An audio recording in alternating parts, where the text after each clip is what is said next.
안녕하세요, 해축이입니다. 현재 잉글랜드 프리미어리그의 4위 경쟁이 점점 더 치열해지고 있습니다. 최근 치러진 프리미어리그 24라운드에서 토트넘이 브라이튼을 상대로 2대1 승리를 거두며 바로 윗순위에 있던 아스톤빌라를 끌어내리고 4위 자리를 차지했어요. 또한 시간상 뒷경기였던 맨유와 아스톤빌라와의 경기에서 맨유가 아스톤빌라를 꺾고 최근에 좋은 흐름을 이어갔죠. 프리미어리그 구단들에게 4위라는 성적이 가져다주는 의미는 숫자 그 이상의 의미가 있어요. 그것은 바로 챔피언스리그 진출권이 걸려있기 때문이죠. 구단 입장에서 챔피언스리그에 출전하느냐 안 하느냐는 수익 규모와 직결된 문제이기도 해요. 단적으로 토트넘 호스퍼는 21-22 시즌 4위로 챔피언스리그 진출을 달성했어요. 그리고 그 결과 다음 시즌인 22-23 시즌 토트넘의 총 상금 수익은 지난 시즌의 3배가 넘었다고 해요. 거기에 늘어난 경기 수에 의한 티켓 수익, 올라간 팀 명성으로 인한 스폰서의 지원 등등 엄청난 부가 수익까지 창출할 수 있으니 구단 입장에선 어떻게든 4위 안에 들기 위해 몸부림치는 것이 이해가 갈 만도 하죠. 그래서 오늘 해축이에서는 현재까지 프리미어리그 4위 싸움에 있어 어떤 팀이 유리한 위치에 있는지 알아보았습니다. 지극히 주관적인 생각이고요. 그럼 영상 바로 시작할게요.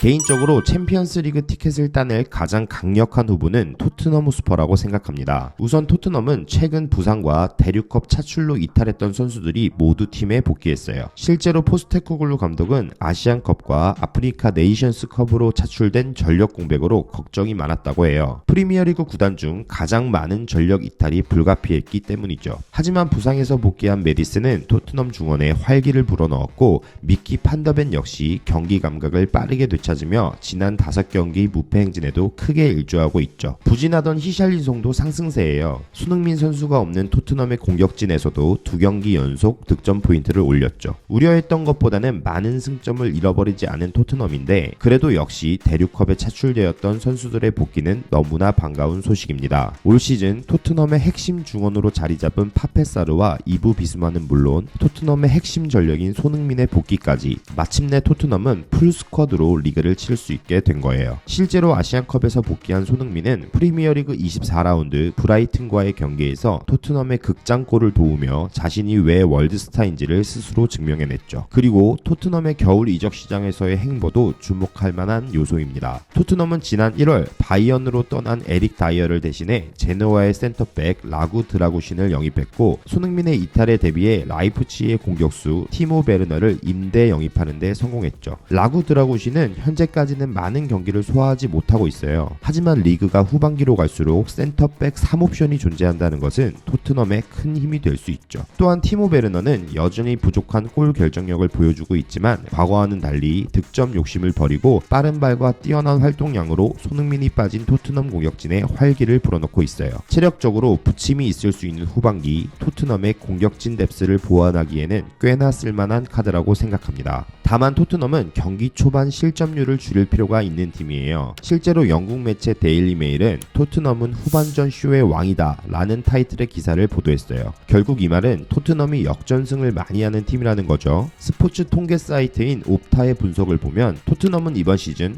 후반 추가 시간에만 무려 8골을 넣었어요. 물론 이 득점들이 토트넘에게 승점을 가져다준 귀중한 골이지만 전반적인 경기 운영이 너무나 공격적으로 치중되어 있다는 것을 반증하는 것이기도 하죠. 하지만 승점을 안정적으로 확보해야 하는 토트넘은 공수 밸런스를 어느 정도 맞출 필요가 있어 보입니다. 아무튼 부상자들의 복귀와 국가대표로 차출된 선수들의 합류 그리고 겨울 이적 시장에서의 전력 보강을 마친 토트넘이 챔스 진출 경쟁에서 살아남을 가능성이 가장 높은 팀으로 생각됩니다.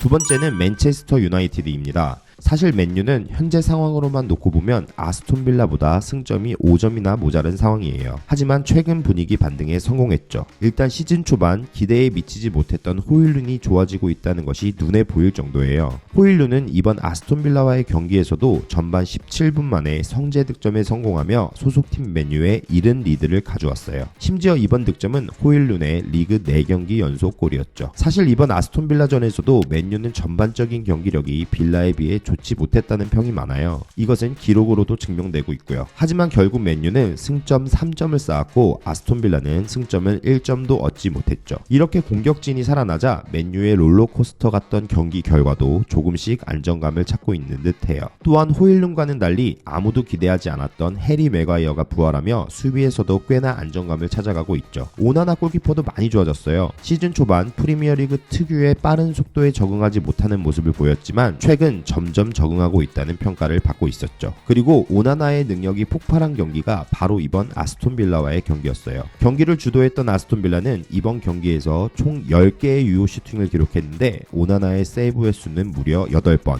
거의 오나나가 맨유를 승리로 이끌었다고 봐도 무방할 정도의 활약을 보여줬죠. 오나나가 MOM을 받은 것은 당연했고요. 저는 모든 축구 경기, 특히 리그전에서는 기세가 상당히 중요하다고 생각해요. 예를 들어 21-22 시즌 콘테 감독 부임전 토트넘의 순위는 거의 10위까지 내려갔었죠. 하지만 이후 토트넘은 기세를 탔고 결국 막판 뒤집기에 성공하며 챔피언스리그 진출권까지 획득하는 대반전을 이뤄냈었어요. 만약 맨유가 최근 기세를 이어갈 수 있다면 프리미어리그 4위 싸움에 가장 큰 변수가 될 것이라는 생각이 듭니다.